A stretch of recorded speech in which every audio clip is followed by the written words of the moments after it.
Hello and good evening. My name is Catherine and I work with SEB Housing. And this is the information session for the 10 affordable rental units at Helix in Weymouth. The purpose of this session is to give a little bit of background information on the affordable units. We're also going to discuss the application, the eligibility and lottery processes, and what to expect after the lottery drawing itself. So I have some slides up on the screen I'll be going through during the session tonight. If you have any questions during the session, you're encouraged to either type them into the Zoom chat feature, or you can unmute yourself. You were muted when you came into the meeting, just to minimize any outside noise. But you can go ahead and unmute yourself if you have a question. As you came into the room, you should have also heard the disclaimer that said that the meeting is being recorded. We're doing that because anyone who is not here tonight that wants to view the session, they can do so on our YouTube channel because this video will be posted there after tonight. So if anybody can't hear me, can't see the slides, whatever it might be, let me know. And if you have any questions after tonight's session, you can connect to us by email. I'm just going to flip through, show you our email address there, info@sebhousing.com. You can also call us at the number that's on your screen there, the 617 number. Email, though, is probably the quickest way to get in touch with us. Again, so just let me know if there's any issues with hearing or viewing the screen. So just to give some background information on who we are at SEB Housing, we are an off-site affordable housing consulting group. So we're not the on-site management team for the building. We've been hired by the developer to market the affordable units at Helix. We're also going to conduct this information session, collect and review the applications for the affordable housing lottery, and then run that lottery when the time comes. So in the initial phases, we at SEB Housing are your main point of contact rather than the management office. But then further along in the process, you'll be in touch with the on-site management team at Helix. The leasing office will take over as the main point of contact for the units. So there's a few steps in the process. The first is to apply for the lottery. You have until November 17th to do so. And during that time, so during the application period, SEB Housing will be your main contact. We can answer any questions you have on the affordable housing program. We'll process your application. And then the second step in the process is when you'll be in touch with the leasing office for them to determine your lease eligibility. So that's separate from the screening that SEB Housing will do. And the lease screening by the leasing office could include credit check, rental check, background check, that sort of thing. And then once you're approved by the leasing office, you've been found eligible to rent at the property, you will be directed back to SEB Housing, and we will ask that you provide your verification of income, assets, and tax information at that point. So to apply for this lottery, you don't need to submit your income information, but it would be required later in the process once the lottery has been held. If we have any questions on your application when we get it, we'll reach out to you to make sure that it's complete, and you'll have, more time to be able to get that in before the marketing period closes. So if you haven't already, you should go ahead and check out our website. There is the downloadable application and the information packet on our website. So if you were to go to sebhousing.com and select I want to rent, and you selected Helix from there, you'd be taken to a page specific to this property. And that information packet along with the application is there. The information packet contains most of the information I will be covering during the session tonight. I'm not able to cover everything that's in that. It's about a 20-page pamphlet, but I will be reviewing the main points. So it's recommended if you're interested in renting at Helix that you take a look at that information packet. And if you choose to apply for one of the affordable units, you'll need to complete that lottery application and to submit it to us in one of several ways. So you could email it to us, you can scan it to us, you can fax it to us. If you're in the Needham area, you can drop the application off at our office at 257 Hillside Ave. That's a secure drop box that is checked every day. We encourage you to get your lottery application in early. It is fairly brief. Like I said, there's no supporting income, asset, or tax documentation that's needed at this early stage in the lottery. So it should only really take you a few minutes to complete, about 10 minutes maybe. Applications, like I said, are due November 17th at 2 p.m. and they have to be delivered or postmarked by that time in order to be considered for the lottery. You don't need to be a resident of Weymouth to apply for the lottery, although there will be 2 units that will have local preference for residents of Weymouth. I'll talk about that in a few minutes. But again, if you're not a resident of the area or the town, you are not at all discouraged from being from applying. So the affordable units are ready right now. They will be available for you after the lottery, and they do have this development does have a website, so livehelix.com. You might want to check that out for more information on amenities, floor plans, the location, the neighborhood. They have more images and a gallery of the property as well that you could take a look at. But Helix itself, it's a brand new rental development in Weymouth. There's going to be a total of 160 rental units, and that will include 10 affordable apartments. Those apartments, as we're going to talk a lot more about, are going to be leased to households with incomes at or below 80% of the area median income. So households that make more than that will not qualify for these affordable apartments. It is limited to households who qualify under the income parameters that we'll talk about. Helix itself is located off of Route 3 near shops and restaurants. It will have 3 stories and an elevator. In the units themselves, there are modern appliances, there's in-unit laundry, there is a commercial space on the first floor, and there is 1 free parking space for residents to have access to. Outdoor amenities include a resort-style pool. There is an indoor-outdoor lounge space for entertaining, fire pits outside, a fitness center, that sort of thing. Tenants are going to be responsible for paying the cost of utilities. That's going to include water, sewer charges, and heating and hot water are gas, and cooking is electric. I know we get that question a lot from applicants. Rents for the studio apartments will be $1,967, and for the 1-bedroom apartments, $2,237.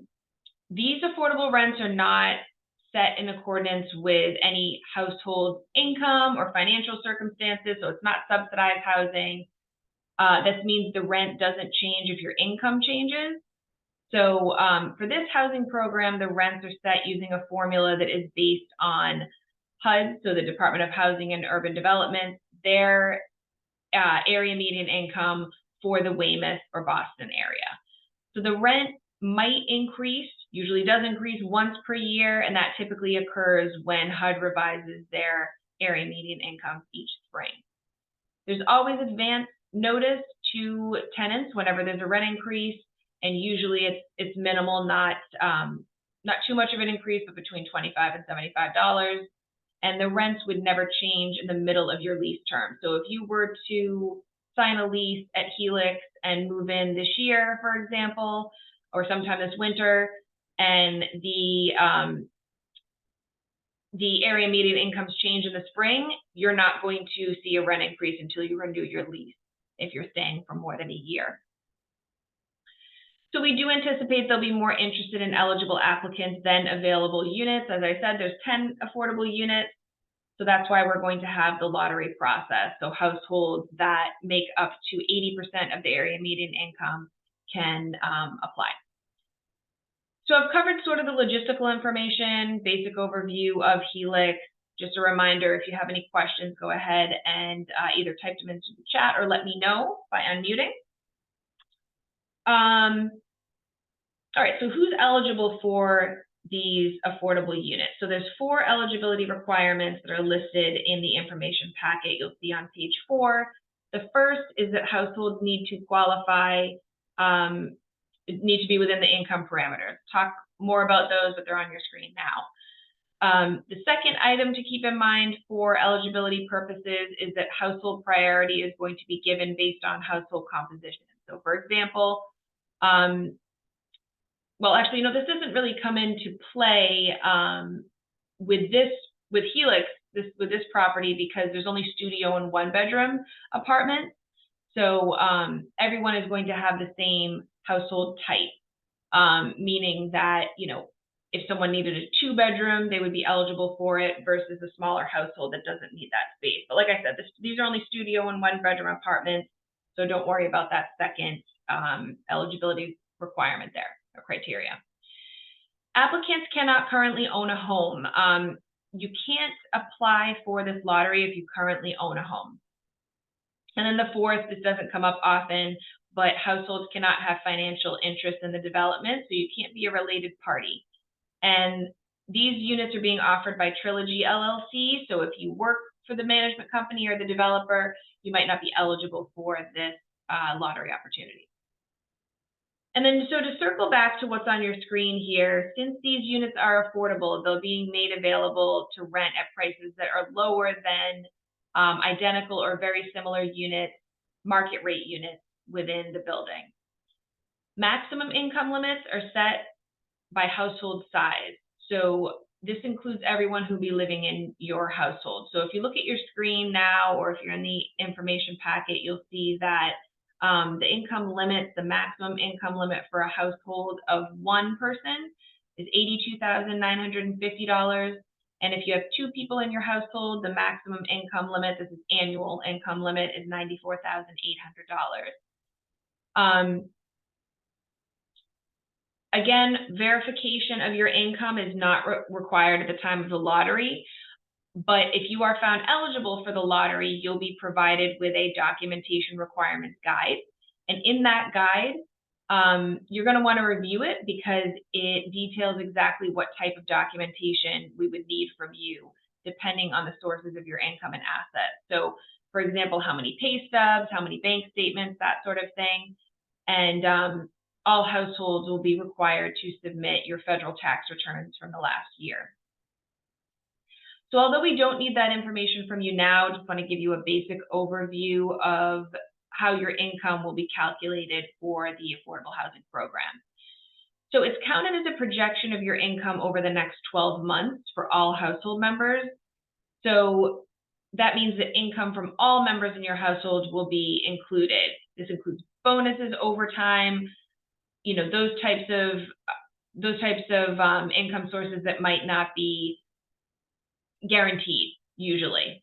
The only exceptions to this are minors. So if you have anybody under the age of 18 in your household who's working and earning a wage, we're not going to count their wage income when we're determining your eligibility. And then also dependent full-time students who are working, we would only count the first $480 of their wages when we're determining your eligibility. We are required by the program to count gross income.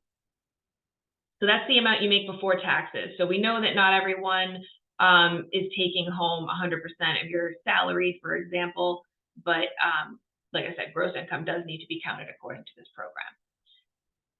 How we actually calculate a household's income is not one size fits all. And what I mean by that is, since every household's income circumstances are unique, there are some applicants who have a weekly salary. It's consistent throughout the year. There are people that are self-employed or working seasonally. And in those circumstances, if your income is more sporadic or unpredictable, we might need to look further back into the past in order to project your anticipated income for the next 12 months. Specifically for applicants who are self-employed, you'll need to complete a profit and loss statement and provide supporting documentation. So your business expenses are taken into account. But for households who are not self-employed, it is always going to be the gross income that we count. No, we can't unfortunately take into consideration other expenses that you have, car payments, insurance payments, that sort of thing. We're not able to count as a deduction to your total household income.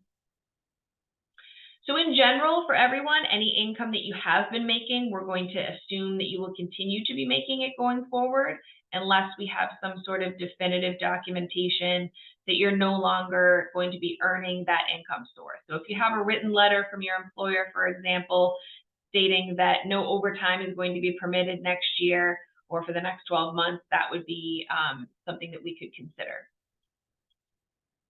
So when you're thinking about income coming into your household, you're going to want to list everything on your application, not just wages, but if you have Social Security coming into the household, child support, unemployment, benefits, pension, that sort of thing, you're going to want to make sure that you list all of it on the application. And there is no minimum income for the affordable housing program. However, most management teams, including the team at Helix, wants to be sure that all tenants can afford the rent, regardless of whether or not the unit is market rate or affordable. So the management company has set a minimum household income equivalent to 2.5 times the monthly rent. And that's on your screen at the top now. So if you make under around $59,000 and you're looking to rent a studio, or if you make under $67,000, meaning your whole household makes under $67,000 a year and you're looking to rent a 1-bedroom, you might not be eligible. You might be considered under income for this opportunity. But a couple stipulations for that. So households with mobile housing vouchers. So if you have a Section 8 voucher, for example, an MRVP voucher, you can disregard these minimum income amounts because they don't apply to you. But if you're an applicant who does have a housing voucher, you do need to check in with your housing agency who issues the voucher to confirm that the rents are within that agency's payment standards or the maximum rents for the program. The leasing office at Helix would eventually confirm with your housing authority that the rents are permissible, but obviously you'd like to know sooner rather than later. Applicants that don't have a mobile housing voucher, you're going to need to have incomes between the two amounts that you see on your screen. So if you are a 1-person household looking to rent a studio, your household income would be between $59,000 and $82,950. Really, the only exception to the minimum income amount is households with incomes that are just below that minimum income amount, but you're close enough that you have some liquid assets that you might be able to access in order to afford the rent. The leasing office might consider your application at that point. So the minimum income amounts are not set in stone, but these income limits are a program requirement. So just keep that in mind. If you have lots of savings, for example, and you're looking to rent a studio, but you don't quite make that $59,000 a year, the leasing office might still consider your application. Okay, so there is no asset limit for affordable rental opportunities. You could be retired, you could have a significant amount of assets. That's okay. The program for rental opportunities does not have that limit. We are still going to need to collect information related to your assets, although there's no asset limit. And the reason for that is because if there's income generated by your assets, we do need to count it as towards your total household income. And when we're talking assets, it's not just checking your savings accounts, but also CDs, if you have retirement accounts like 401k or 403bs. Venmo, PayPal, stocks, bonds, that sort of thing. We would not need documentation related to personal assets like cars or jewelry, for example. All right, again, so we've covered a lot of criteria about the housing program and the lottery. Just a reminder before I head on to this lottery section here. If you have any questions, let me know. So as I mentioned earlier, if you're interested in Helix and you want to apply, just get that application in as early as possible to get the process started. Once we receive your lottery application, it will be reviewed and we'll let you know if there's anything that appears incorrect or missing, and you'll have a chance to resubmit it. So if you're found eligible for the lottery, you'll be sent a lottery application number in an email. And your lottery application number will be in the form of A.001, for example. That will be the number that's drawn in the lottery. So it's meant to be an anonymous identifier, so your name isn't called during the lottery. It's not a ranking of any sort at that point. It just corresponds with the order in which we received your application. So if you were the very first person to submit an application and be approved for the lottery, your number will be A.001, and then it'll go down the line. The email that you're sent with your lottery application number is also going to confirm whether or not your household qualifies for local preference. So you would have indicated on your application whether or not you believe your household qualifies for that preference, and then necessary verification will be needed later on in the process. So local preference could apply to you if you live in Weymouth, work for the town, or you work for a business located within Weymouth. You have a child, you're the guardian of a child who attends Weymouth Public Schools. 7 of the affordable units, 7 of the 10 units at Helix are going to have local preference, which means that local preference households will get higher priority for those units compared to households who don't have local preference. There's more information about local preference on the last page of the information packet, but just wanted to let you know about that because the waiting list for those 7 units will take that into consideration. That letter or that email with your lottery application number is also going to confirm whether or not you've indicated a need for a disabled accessible unit.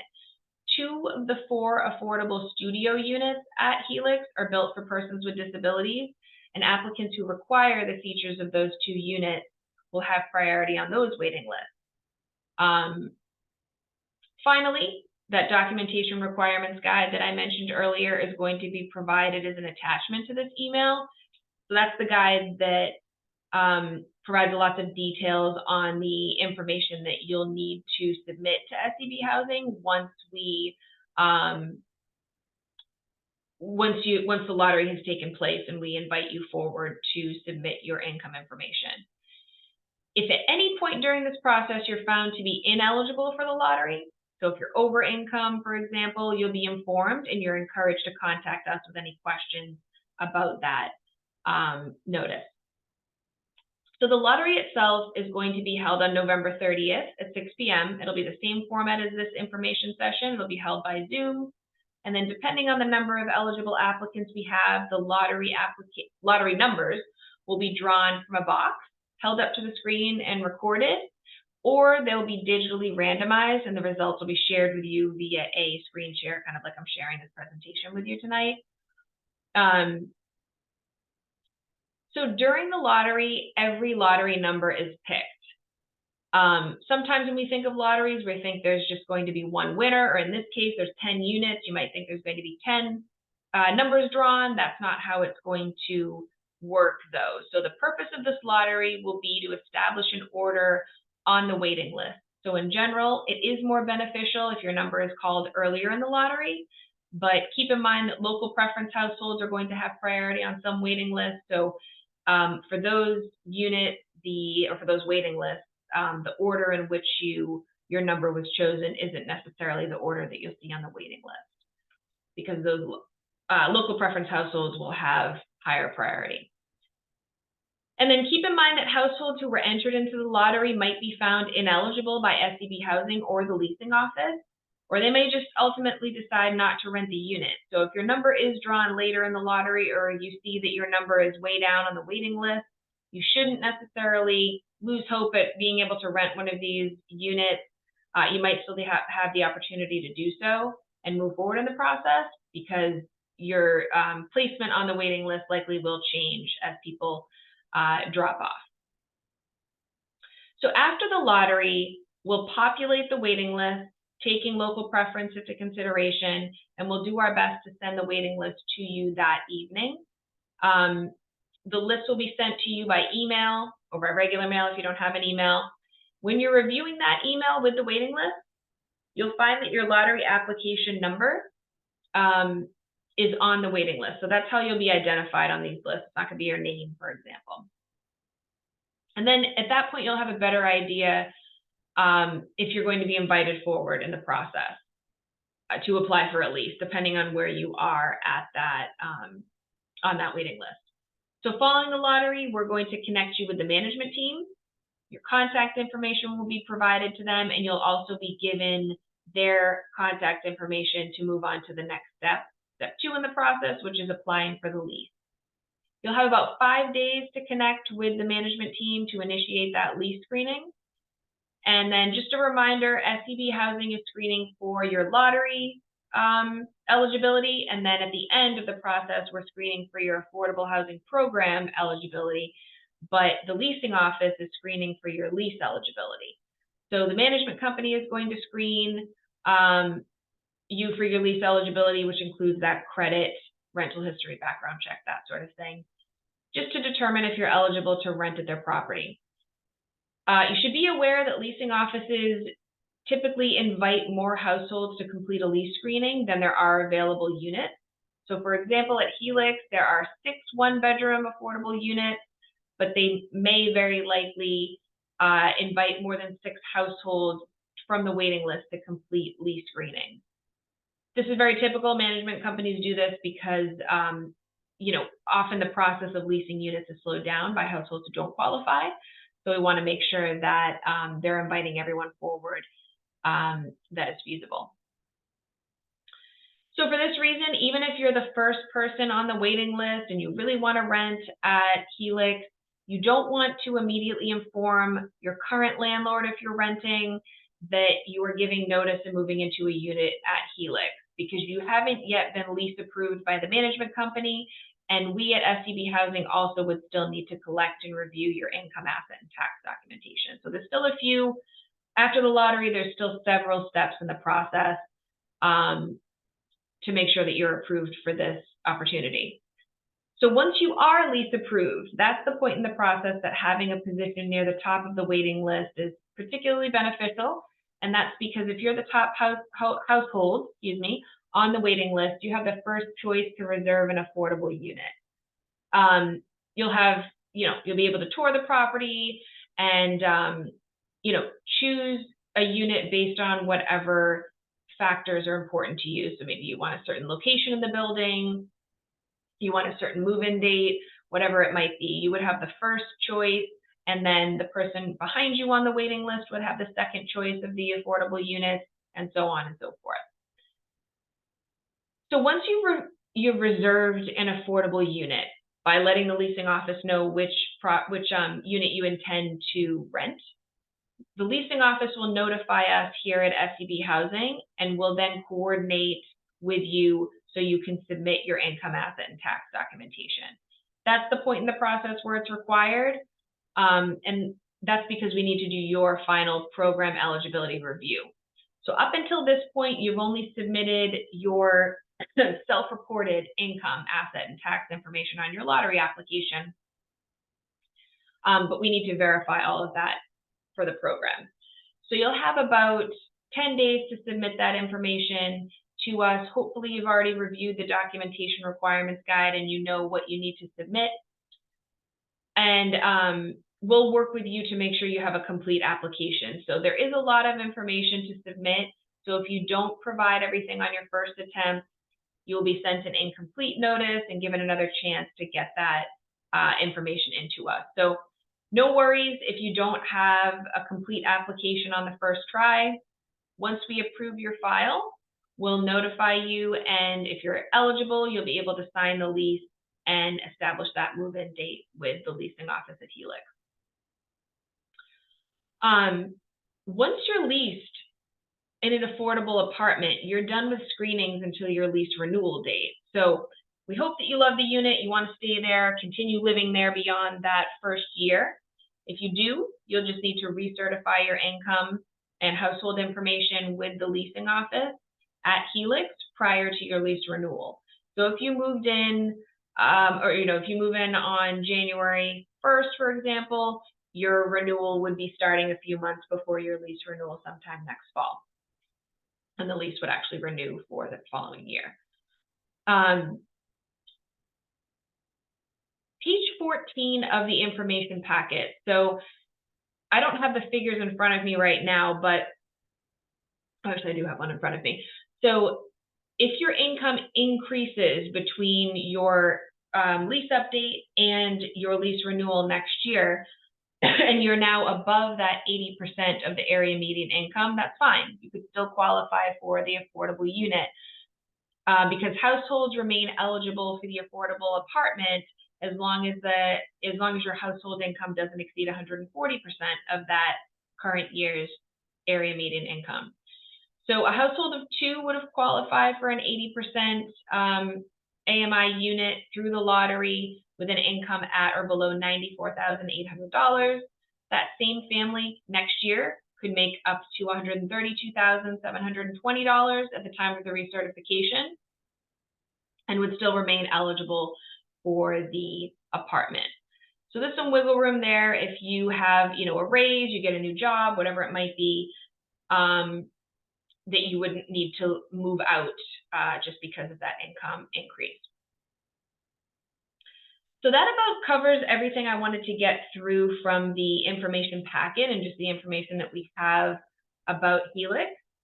Again, the lottery application for the affordable unit is on our website. So if you go to I'd like to rent under affordable housing opportunities, you'll see a Helix site. So you can go ahead and click on that. You'll have the lottery application, a little more information about the property, and the information packet. And again, the application deadline, November 17th, a month from yesterday.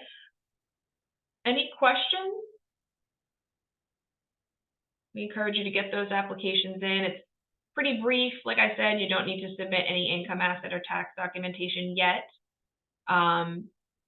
And we'll work with you to work through the lottery process.